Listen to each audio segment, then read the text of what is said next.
something attacks something that is called self.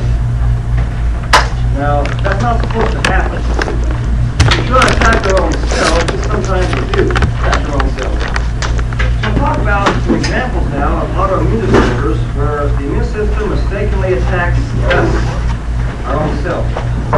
The first condition here under autoimmune is called rheumatic fever.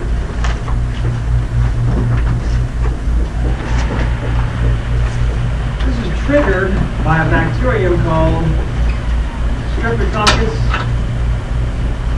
pyogenes.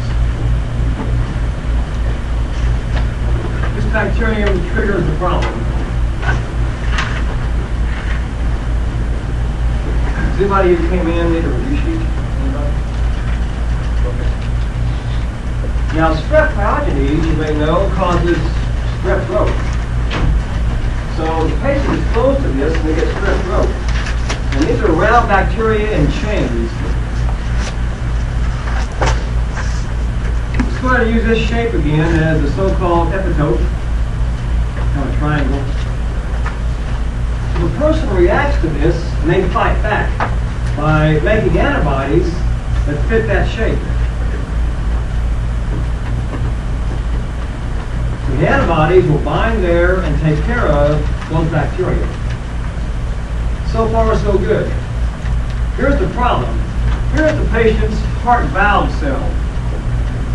Heart valve cell. This is a cell on the lining of their heart valve. Here's a protein called HLA type protein. What's the problem? It's the same shape, basically, as the epitope. So now the antibodies that are supposed to attack strep pyogenes mistakenly attack the heart valve cells. It's a similarity in shape between this epitope and this HLA protein. So make a note, this person right here may have permanent damage to their heart valves. They may. They may require a transplant. So I connect in your mind, for your write-up there, your answer, the terms rheumatic fever and antibodies. Because here the antibodies cause the damage. Now some of these coming up, something different cause the damage. Here's the antibodies. So some folks go through 3 stages and they pick up strep pyogenes. 3 stages. Stage 1, strep throat. Stage 2 is called scarlet fever. Stage 3 is called rheumatic fever. So bad sore throat, better be tested. If necessary, take antibiotics to avoid especially rheumatic fever. I don't want to wind up on a transplant list.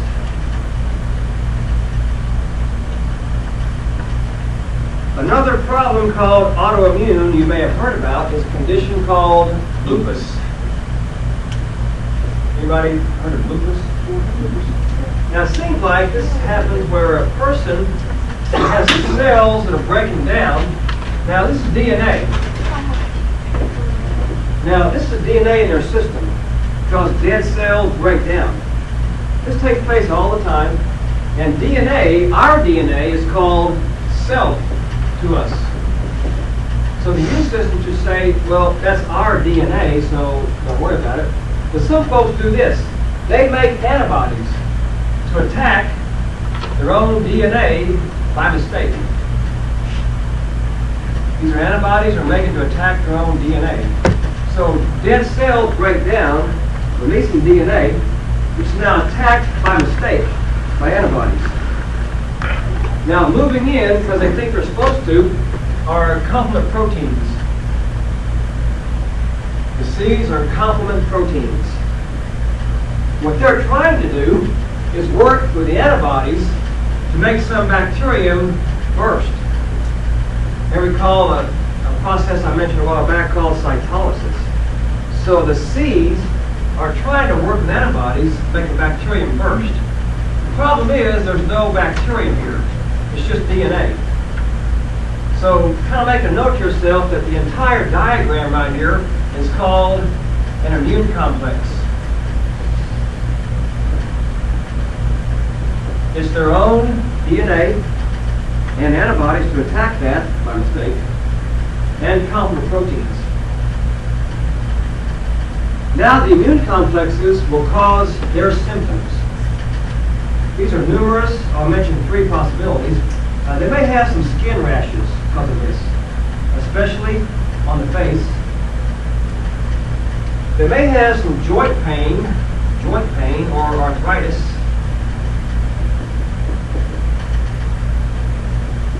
The biggest problem here is they may wind up in the kidneys and they cause kidney damage and kidney failure sometimes. So a variety of symptoms including skin rashes, arthritis, kidney damage, kidney failure. Unfortunately for us, the cause of lupus is unknown.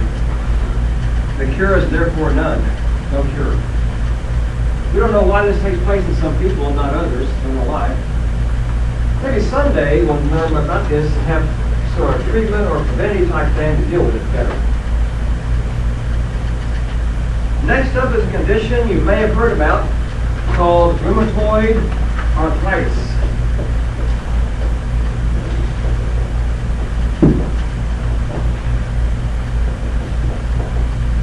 Sometimes called just RA. Now, this is a strange situation that involves antibodies called IgG. The most common type of antibody involved here. Now, the structure right there of that antibody is called self to us. That's part of us, our antibody. But some people recognize that as being non-self by mistake, and they basically attack their own antibodies. In a strange situation, just like this.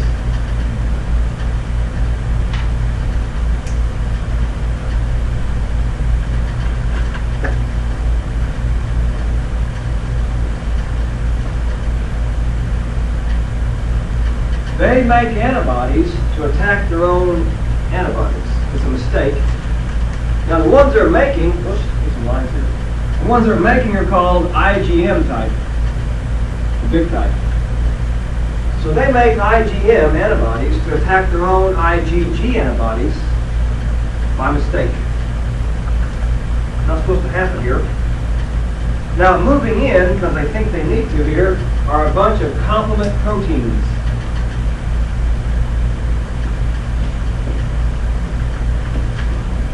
And again, the entire diagram there is called an immune complex.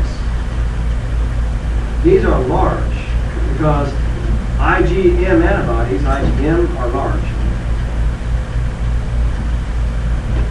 Well, as you might guess, these right here tend to wind up deposited in the joints and they cause arthritis. Maybe knuckles, ankles, wrists, and so on. This is anywhere from a nuisance type thing all the way to a wheelchair type thing. It depends on which it takes place. And once again, the cause of this one, unknown. The cure is therefore none. Maybe someday we'll understand these better and have some treatment or preventive type thing to deal with. Now the last example under autoimmune is one that may be a bit of a surprise to hear about. It's called type 1 diabetes. Type 1 diabetes is an autoimmune problem. To be exact, it's called type 1 diabetes mellitus. So type 1 diabetes is said to be an autoimmune type problem. Now if you have type 1 diabetes, then your pancreas cannot make insulin, period. Can't make it if you have type 1. You must therefore take insulin every day. Just take it. By the way, not for your test, but I will mention, if you have type 2 diabetes, type 2, you probably can make insulin. Your cells don't respond properly. Now you have overtaxed over time your sugar processing system, so You make insulin probably, but type 2 doesn't respond right. Your cells don't. If you have type 2, you could control that with a better diet and lose some weight and so on. But type 1, you must take insulin. And keep in mind that insulin allows our cells to take in glucose. If we have insulin, cells take in glucose and use it. If you don't have insulin, glucose stays in the blood. And you get high blood sugar and all kinds of problems. So how is type 1 diabetes then autoimmune? It involves a certain kind of virus. I'm going to draw it this way.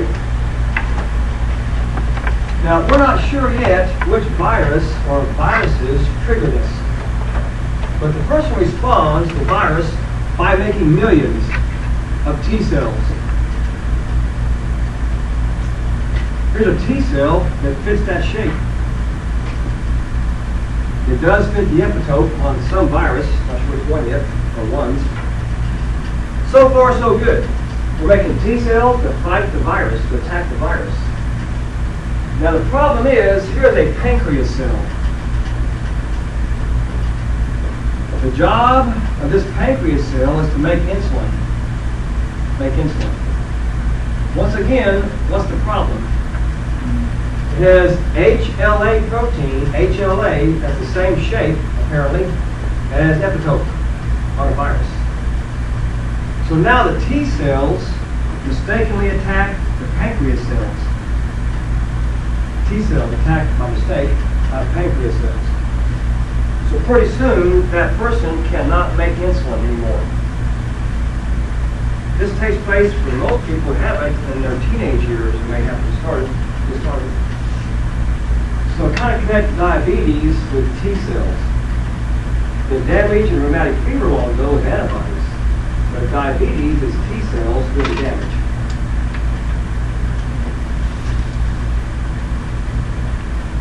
Now take a look at the multiple choice, and up there where it says transplants. Transplants involve proteins in a big way called HLA proteins. Now, if, for example, you're trying to do a bone marrow transplant, maybe leukemia is a problem. Well, on a bone marrow cell, make a note, there are 6 HLA proteins on a bone marrow cell. In order for the transplant to have a chance of working, at least 5 of those must be identical between patient and donor. For the transplant to have a chance to work, at least 5 of those must be identical between patient and donor. If one is different, the transplant may work. If more than one is different, it's going to be rejected. Those foreign shapes, for the patient anyway, will be attacked by the immune system. Now, I want you to realize that it's not always 5 of 6. In some cases, it's going to be 4 or 5, 3 or 4. But in general, if more than one is off, different, it's not going to work. So in general terms, for a transplant, maybe one can be different. That's all. So you're going to check out a close family member as a donor possibility or the internet, and it's not easy sometimes to find that match. Now some details about HIV/AIDS. Some history first and how the process works with infecting cells, how we fight back. Way back in 1959, a man in Africa died of pneumonia caused by an organism called pneumocystis.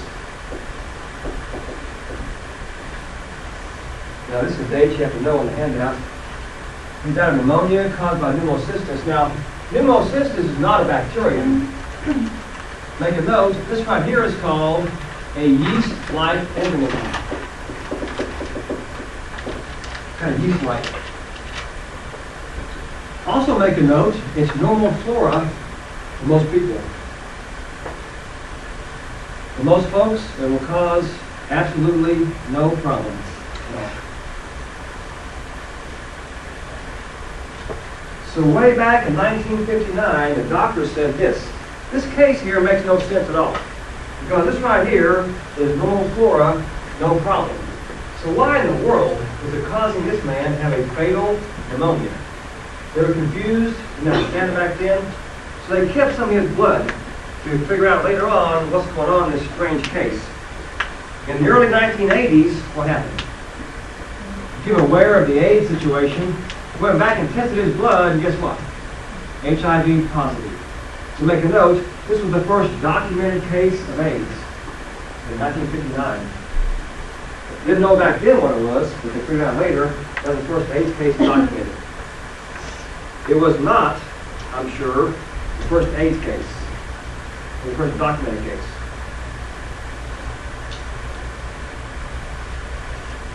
So there is a virus we should mention here called SIV, a certain virus.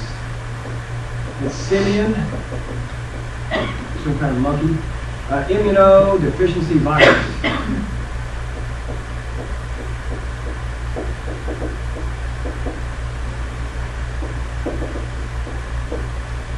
Simian immunodeficiency virus, SIV. And basically, this virus here only infects certain kinds of monkey white blood cells, not ours. It can affect certain monkey white blood cells. The latest research and projections indicate this. Most likely, they say, in the 1920s or 1930s, way back then.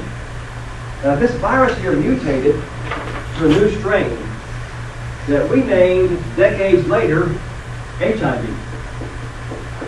They think HIV been around since the 20s or 30s, they think. HIV stands for Human Immunodeficiency Virus. Human. In the 20s or 30s, it mutated to HIV, they think. That's a projection. HIV infects human, or certain human white blood cells.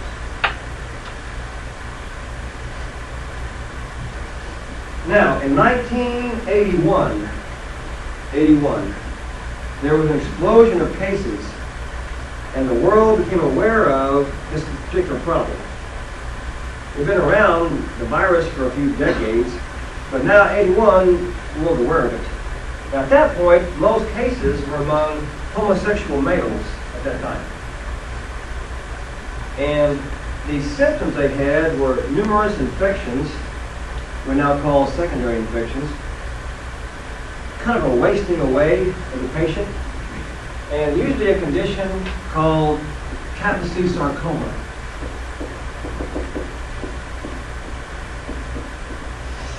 Have y'all seen a movie called Philadelphia? Yes. Okay. Now this right here, make a note, is a skin cancer that's caused by a certain herpes virus. Now, this virus, most folks have. And most folks have never caused a problem at all. Not a problem at all. And they pick it up. But with the AIDS patient, it causes skin cancer. So these people back at the time had these infections and kind of wasting away and Kaposi sarcoma. So the world's aware of this particular problem now. In 81, they gave it a name. They called this condition AIDS. So the term AIDS was created in 1981. The world's finally aware of this situation. And AIDS stands for Acquired Immune Deficiency Syndrome. Acquired Immune Deficiency Syndrome. So now in 81, the world's aware of the problem, it's got a name. Did not know at the time as of yet what causes this problem. In 1983, they discovered the cause of AIDS. And they named the virus at that time HIV. In 83, they discovered the cause of AIDS and named the virus HIV. It had been around for decades, but finally 83 was discovered and named. We have known for quite a while now what causes this, but still no cure and still no vaccine. Because HIV, as we're talking about today, HIV is tricky. It mutates and changes very quickly. So let's try a diagram now. How does HIV infect our cells and destroy cells? And how do we fight back with medications? We're going to draw the favorite target of HIV. It's called a helper T cell. The favorite target of HIV.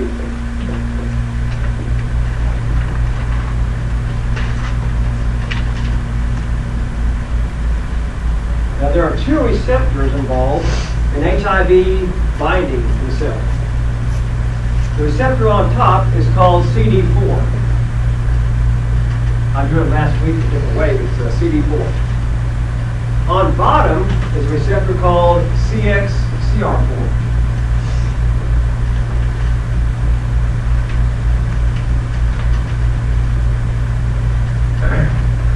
Now, as I mentioned last week, I think, CD4 is designed for a macrophage to bind to, which is fine. It's supposed to happen for a macrophage. Unfortunately, HIV can bind to that as well.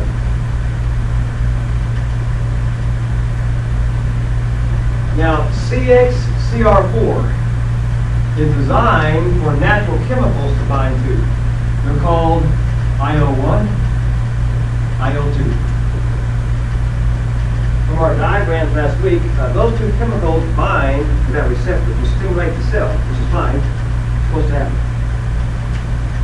Unfortunately, HIV can also fit and bind there. These two, not designed for HIV, but does fit.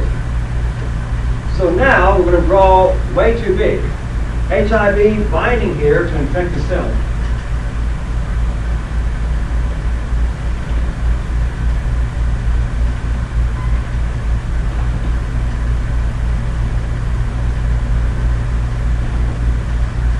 There's the envelope. Now a capsid, or a protein coat. And now on the inside it has something called RNA. So there's a virus now binding. It's way too big to see it. So unfortunately for us, this particular epitope out here has two subunits. The larger one on top here is called GP120.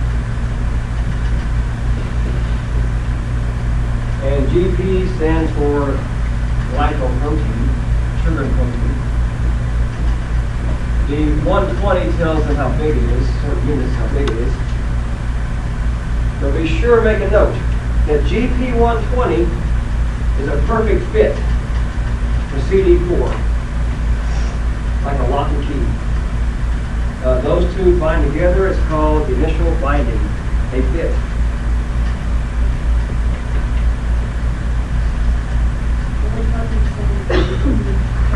GP120 is right there. Down here is a smaller subunit of the epitope. It's called GP41. It's smaller.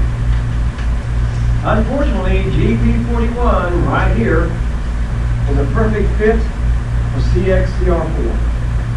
Now they bind together as the second binding. And it seems like the first binding lines things up to the second binding happen.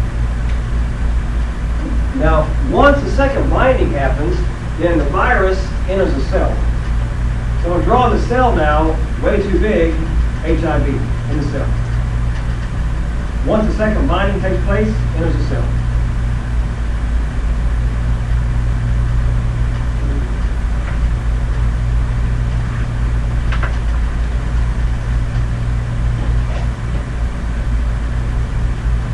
In my case, you don't have to.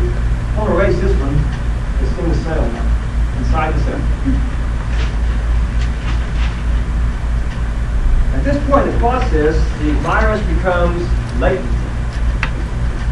So for a while now, maybe a few weeks, it does nothing at all. It's kind of hiding out because we can't get to it inside of our cell here. We can't do antibodies on it or T cells on it. It's kind of hiding out. Now when the virus does activate that point there, it does something called uncoating. The envelope disintegrates. The capsid disintegrates. As the virus activates, the envelope and capsid just go away, disintegrate. All you have left from the virus is this RNA. And what is the RNA instructions to make HIV viruses? Copy it. At this point in the process, HIV has a problem. The problem is this right here needs to join up with the cell's DNA, to join up with that. A big question is, can RNA join DNA? No. Because RNA, how many strands? One. DNA is 2 strands. So RNA cannot join DNA. This creates a problem for HIV. To fix the problem, unfortunately, HIV does this. It brings along its own enzyme to fix that problem. It's an enzyme called reverse transcriptase.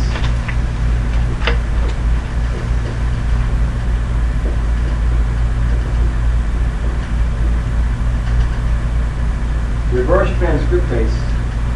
Now this enzyme here is provided by HIV. Now go back in your mind a few chapters. What does transcription do? Transcription. It takes DNA and makes RNA. Reverse transcriptase takes RNA and makes DNA. So make a note, this takes RNA and makes DNA. Reverse transcriptase.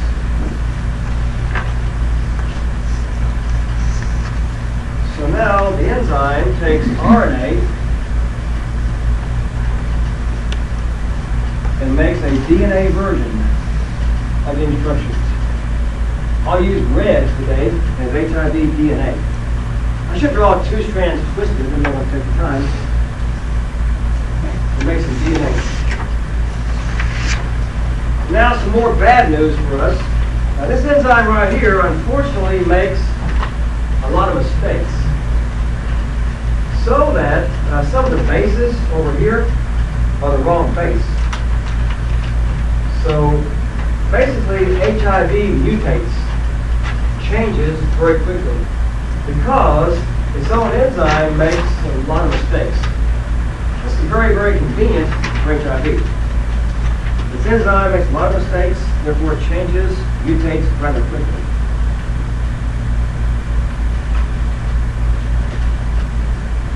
Now we have some good news. We have 2 medications that a patient can take that block that enzyme. One you may have heard of is called AZT. Also one called 3TC. So those are medications a patient can take, and they block reverse transcriptase. They block the enzyme. So if this cell right here had AZT, this step wouldn't happen. The cell be saved. The problem is we cannot get these drugs to every cell that needs them at just the right time to save them. We can't save all the cells. We can save some. These right here are not called a cure, but the patient may live a few years longer with those drugs. If you save these cells here, if you save them, then the immune system stays more active to fight infection. So not a cure, but they can live years longer sometimes taking the drugs.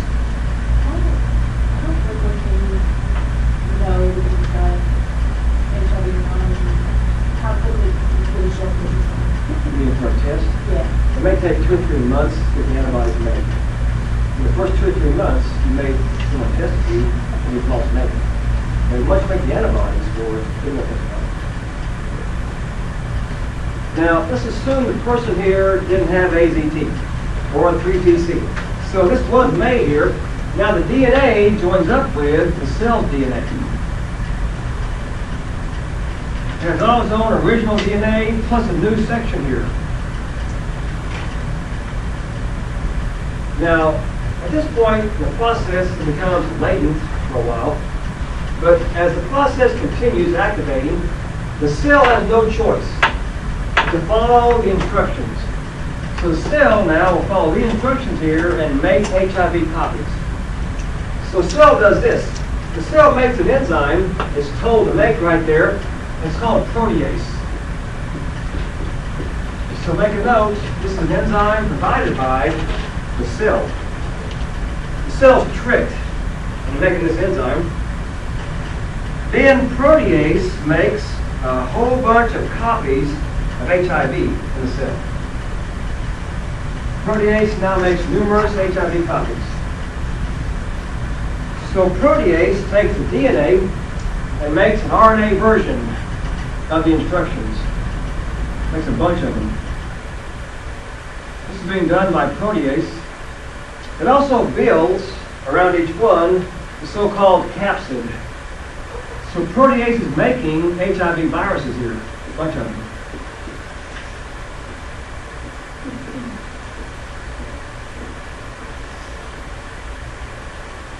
The cell's being tricked into making a bunch of HIV viruses. Now, some good news is we have medications that block this enzyme and therefore save the cell. In general, they're called protease inhibitors. I gave you a fancy name there for one. It's a drug called ABT-538. This medication right here blocks protease and therefore saves the cell.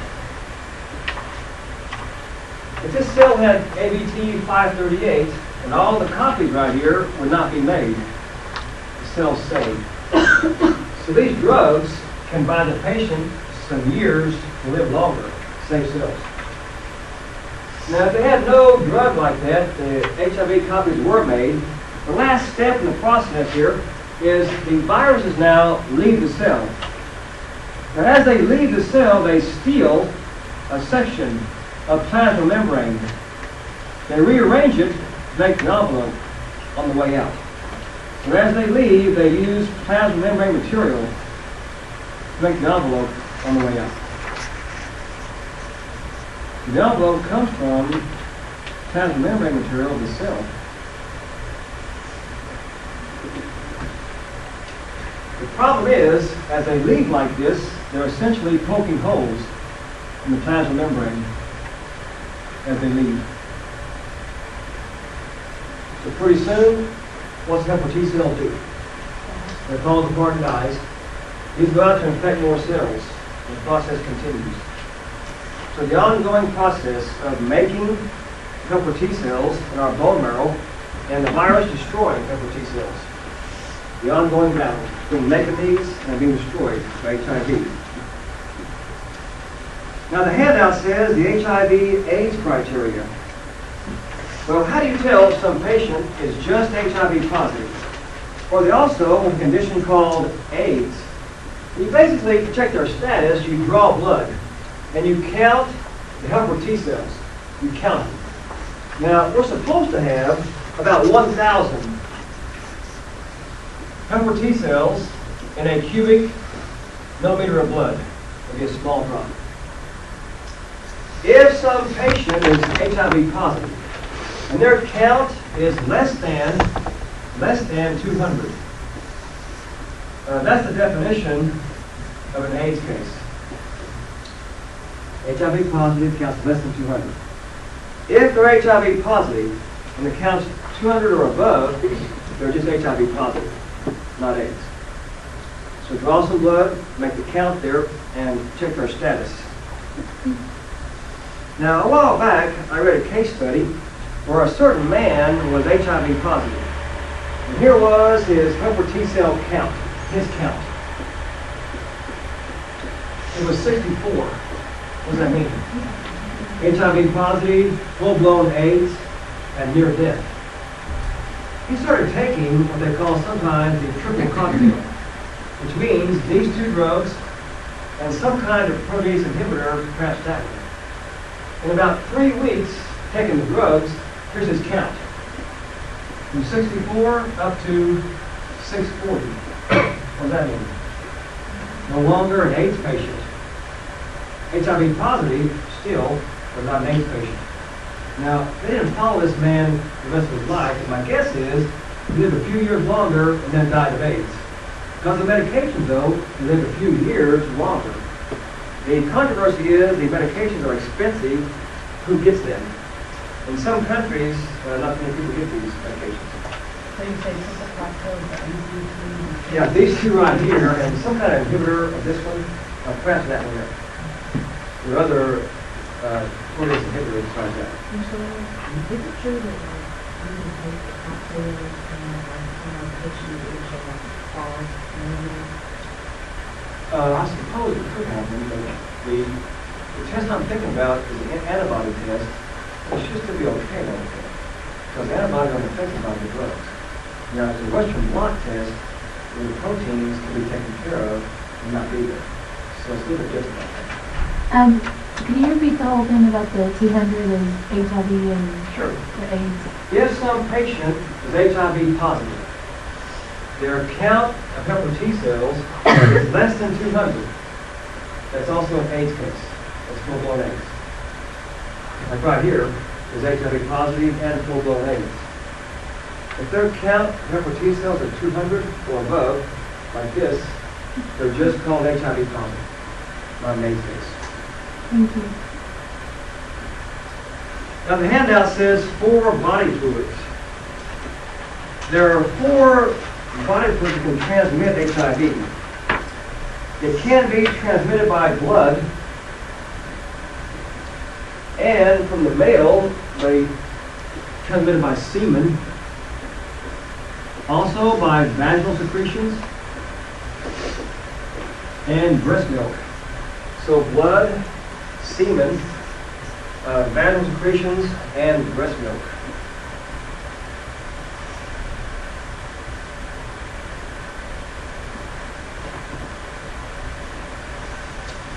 Now it says the 4 ways to get this virus in order of prevalence. In order. Number 1, most common by far, is sexual contact. Could be heterosexual or homosexual. Now I kind of combine some things. I say it this way. The second most common way to get this virus is by way of something called the parenteral route.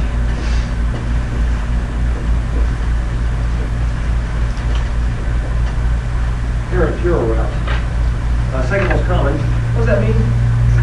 It means a break in the skin. A break in the skin. For example, the sharing of needles goes there by IV drug users. Also, you mentioned in that category, needle sticks. There have been some healthcare workers get the virus by needle stick in some cases. That happens.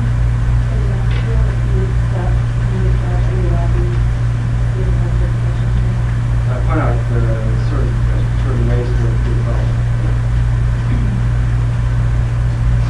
Now, the third most common is as a fetus or a baby. Now, if I say as a fetus, I mean this. HIV can cross the placenta. It can cross. When I say baby, I mean it's also picked up during the actual birth process sometimes. So kind of combined there, so number 3 is as a fetus or a baby. It can cross the placenta and be picked up during the actual birth process. Mr. Larry, this is kind of just a weird question. What if the mom has a baby what if the mom and the baby are HIV positive, but she wants to get the baby breast milk, so she has like another person, and the baby give the other mom breast maybe. I don't think so. No. Okay. But that's the 4th way there. The 4th way is by way of breast milk. So if that mom, HIV positive, does the breastfeeding, the baby can get it. If the baby avoids the virus, the placenta, and the birth process, they can then pick it up eventually by breast milk. So 4th is by way of breast milk. Not very common, but possible. Do you think we'll ever have a cure for AIDS? No. It's not going to happen because we can't cure the common cold. So AIDS, much trickier than that. But I do think, in our lifetime, there'll be a vaccine for HIV. I think so. They're being tried now on humans. Being tried right now. It takes years to result. The problem is those epitopes, those shapes out there, they change when it mutates. And I'm going to mention two numbers here to think about. The virus has not 4 epitopes, about 70. I'm trying to draw it that way. It's about 70, not 4 of those. Now, if all 70 of those can change shape, then there are a whole bunch of combinations of those 70 shapes possible. So by the time someone dies of AIDS, how many different strains of HIV in their system? Well, it's about 1 billion different strains. How do you keep up with that? Well, you don't. So think of 70 shapes out there that can all change. So I keep reading that number. It sounds bizarre, but by the time they die of AIDS, about 1 billion strains in their system. Despite the mutation and changes, I still think in our lifetime, if we have a vaccine for HIV, we'll see. Now let's review. All the way back to chapter 17. Better find your notes on immunity.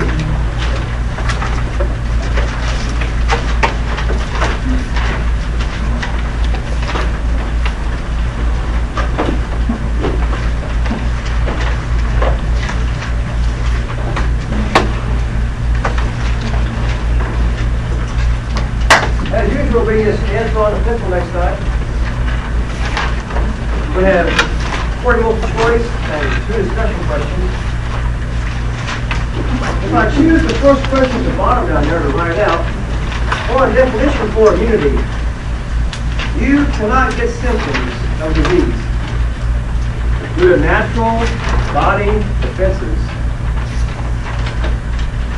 Then I want some categories and subcategories and so on. If you gain what's called active immunity, you've been exposed to the actual antigen.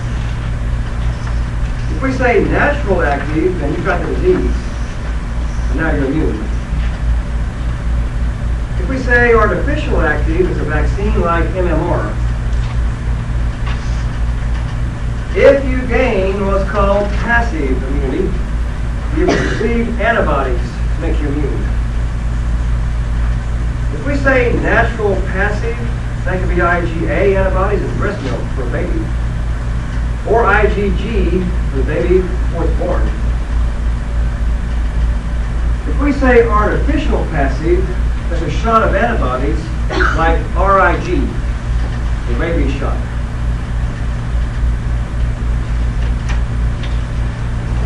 Now look up top there where it says multiple choice lymphocytes. The 2 main kinds of lymphocytes are B cells and T cells. They're both produced or made in our bone marrow, but they're named when they mature.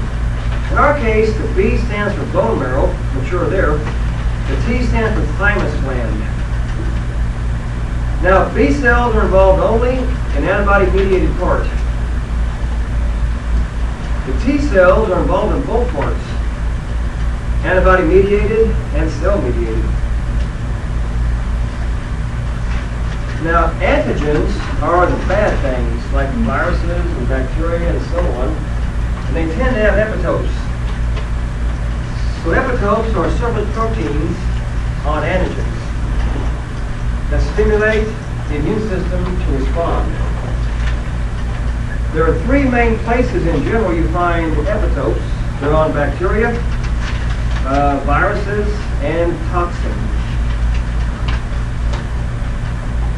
Now, find your diagram we had one day of the antibody subunit. To describe the overall structure, it's 4 polypeptide chains hooked together by disulfide bonds. There are always 2 V regions, V for variable, and the V regions are a perfect fit for one epitope in the entire world. There are about 100 million different shapes the V region could be. 100 million. The rest of our diagram is called the C region, or constant. only 5 different structures in the C region. Because there are 5 classes of antibodies. Each class has their own structure down there at the C region.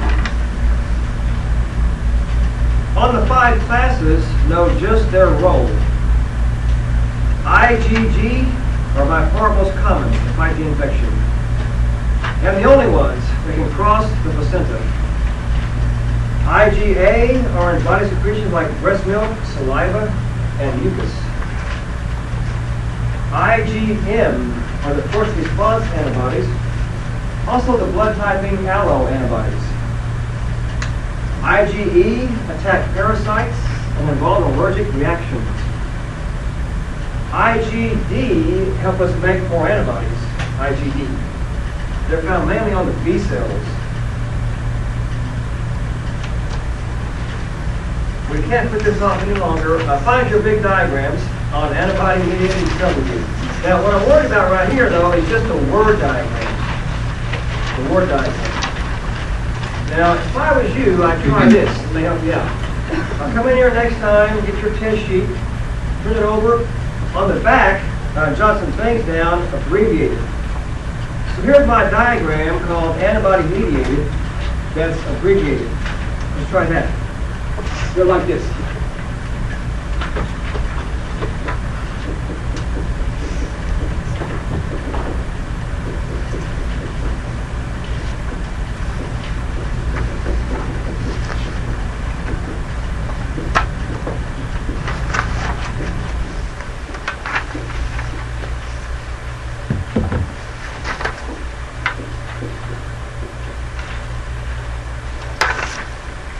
Now, if you can jot this down, know what it stands for, you'll be in pretty good shape.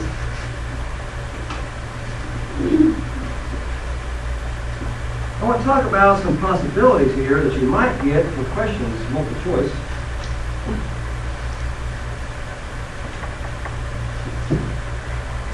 I sometimes ask this question: what releases IL-1? They're called macrophages. So IL-1 is given off by macrophages. What releases IL-2? Helper T cells. Helper T cells. IL-2. Make key connections. I sometimes ask this question. IL-2 stimulates what 2 kinds of cells do mitosis? IL-2 stimulates what 2 kinds of cells do mitosis. So the answer is helper T cells and B cells. IL-2 stimulates both helper T cells and B cells through mitosis.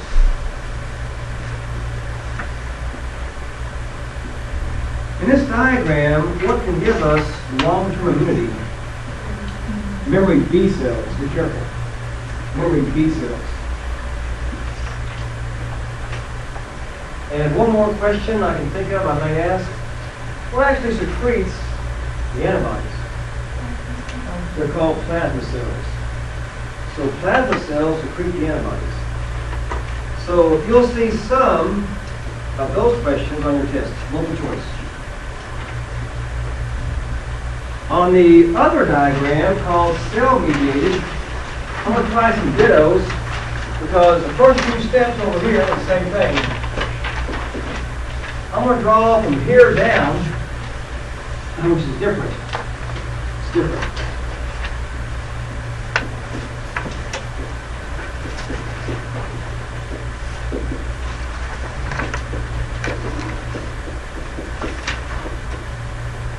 So that part's different in a diagram called cell-mediated. Cell-mediated.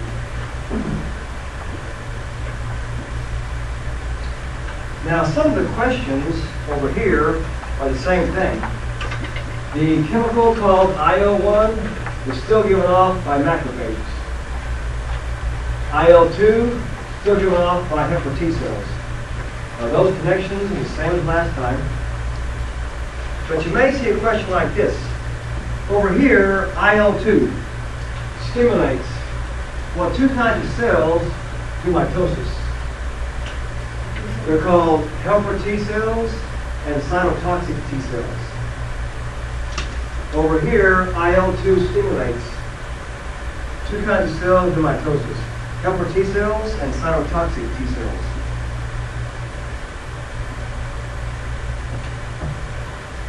In a diagram called cell-mediated, what can give us long-term immunity? Memory T cells, not B, be careful, memory T cells over here.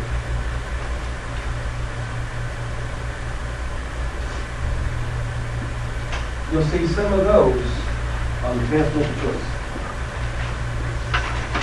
Now, in chapter 18, we're going to leave off the first part of that about the Chinese and variolation and that stuff. And find your notes at the beginning of last time. It says inactivated pathogen. Now, they're giving you as a vaccine right here the entire pathogen messed up. If we say inactivated pathogen, they're so messed up, they cannot reproduce at all. If we say inactivated bacterium, then it's dead. If we say inactivated virus, they're so messed up by a chemical, they cannot infect cells. They cannot reproduce at all. If we say attenuated pathogen, they're not as messed up. They reproduce slowly. If we say attenuated bacterium, then they're messed up by a chemical, but they're alive. They do binary fission slowly. They cannot secrete toxin. If we say attenuated virus, they're mutated. They can infect cells. They can reproduce. Not nearly as much or as fast as usual. Now, on all these vaccine types, we'll leave off some of the details, but know the examples in each case. The examples. So, for an activated bacterial, it's the old pertussis vaccine, the PPAR or DTP. An activated viral could be the Salk polio vaccine, or the flu shot, or the rabies vaccine. Under attenuated bacterial is the tuberculosis vaccine. Attenuated viral is like flu mist, the flu nasal spray vaccine. Also, the Sabin oral polio vaccine. Also, the MMR vaccine and chickenpox. Under toxoid, we have two examples, diphtheria and tetanus. If we say antigenic fragment, it's just epitopes, no risk. Under recombinant, we have the vaccine for hepatitis B, and they're working on a vaccine there for HIV. The subcategory called conjugated, we have vaccines for Haemophilus influenza, and Streptococcus pneumoniae, and Neisseria meningitis. Under acellular is the new vaccine for pertussis, the AP part of DTAP. So you may see a question like this. Which category is the flu shot? Inactivated viral. Which category is a tetanus shot? Toxoid. So again, less some details off there, but know the examples fit. Now, chapter 19, find your notes on the reaction some folks have to pollen. This involves production of a whole bunch of IgE type antibodies for pollen. This involves mast cells in the lining of our nasal cavity, not lungs, nasal cavity. Each mast cell could be covered with 500,000 antibodies for pollen. If that happens, they're sensitized. When pollen grains come back in and bind, the mast cells fall apart. Now the histamine has three effects: excess mucus production, vasodilation or red eyes, itching. Now take a look at the second possible discussion question. If I choose this one, I'm going to write about asthma. This involves mast cells in the lining of our lungs. I want to draw one. You don't have to. I mentioned this. It could be covered with, each one, 500,000 antibodies for dust particles and chemicals. These are IgE antibodies for dust particles and chemicals.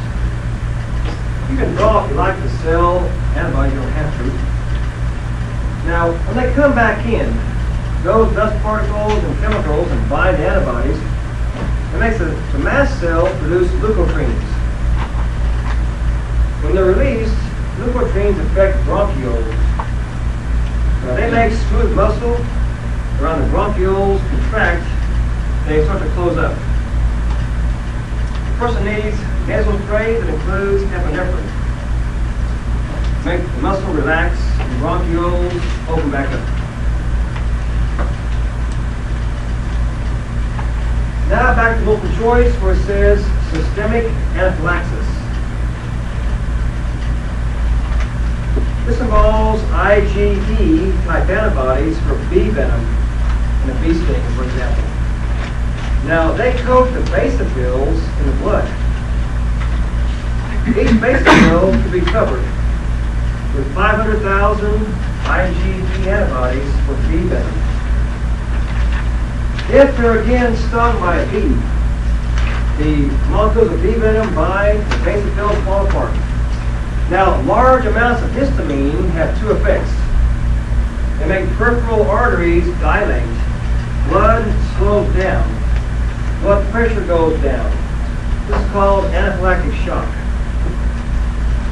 Also, histamine makes the smooth muscle around bronchi contract. Those two large bronchi, when they close up, can't breathe too well. To save their life, perhaps, they need injection epinephrine to fix both problems. Now, from today, take a look at the last possible discussion question. If I choose this one, part A would say to define autoimmune. Here the immune system attacks something that is self. Not supposed to happen, sometimes it does. Then part B says to diagram, I want diagrams here, and discuss these four examples. In rheumatic fever, it's caused by or triggered by Streptococcus pyogenes. So draw that, the epitope. They make antibodies to attack. You can draw that. But then draw a heart valve cell that has HLA protein the same shape. So antibodies destroy heart valve cells. It could be permanent heart valve damage. Then your diagram discuss lupus. The person here makes antibodies to attack their own DNA by mistake. So draw DNA, antibodies, complement proteins. This is an immune complex. I want you to mention, though, just these symptoms, most dangerous. Could be kidney damage, kidney failure. Then you'll write about the one called rheumatoid arthritis. I want a diagram here. The person makes some big old IgM antibodies to attack their IgG antibodies by mistake here. Then draw complement proteins. The large immune complexes are in joints, arthritis. Then type 1 diabetes mellitus. Now I want you to draw a virus, draw a T cell to attack. So far so good. Then go ahead and draw a pancreas cell. The same shape on HLA. So the T cells destroy pancreas cells. Pretty soon they cannot make insulin. Now back to multiple choice where it says transplants. These involve to a large extent, HLA proteins. For example, on a bone marrow cell, there are 6 HLA proteins. For the transplant to have a chance to work, at least 5 of those must be identical between patient and donor. Less than that or different, less than that the same, like 4 or 6, not going to work. Now HIV/AIDS. In 1959 was the first documented case of AIDS. In 1981, the term AIDS was created to describe a syndrome the world is now aware of. In 1983, discovered the cause of AIDS, named the virus HIV. CD4 is a receptor found mainly on helper T cells, most commonly. It's designed for a macrophage to bind to. Unfortunately, GP120 is a subunit of an HIV epitope that fits CD4, the initial binding of HIV epitope. It fits CD4. Now, CXCR4 is a receptor designed for chemicals to bind to, like IL-1, IL-2.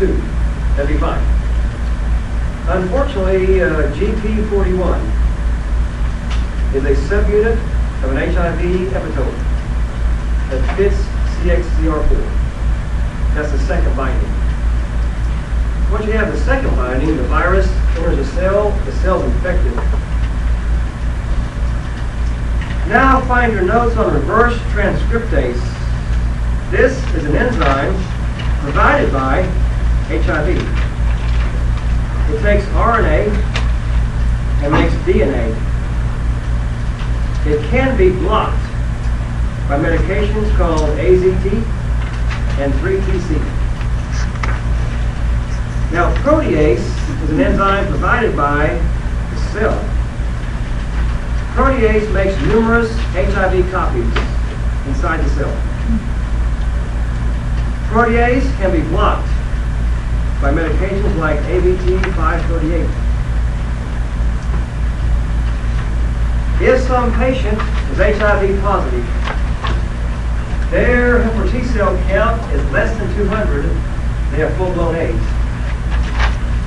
If they're HIV positive, the count is 200 or above, they're just HIV positive, not AIDS. 4 body fluids can transmit this virus: blood, semen, vaginal secretions, and breast milk. 4 ways to get this virus you should know in order of prevalence. Know the order. Number 1, by far, sexual contact. Number 2 is called the parenteral route, which could be sharing needles, could be the needle sticks, and if I didn't mention this, it could be blood transfusions as well. Blood transfusions. Third most common is as a fetus or a baby. HIV can cross the placenta or picked up in the actual birth process. And fourth most common is by way of breast milk.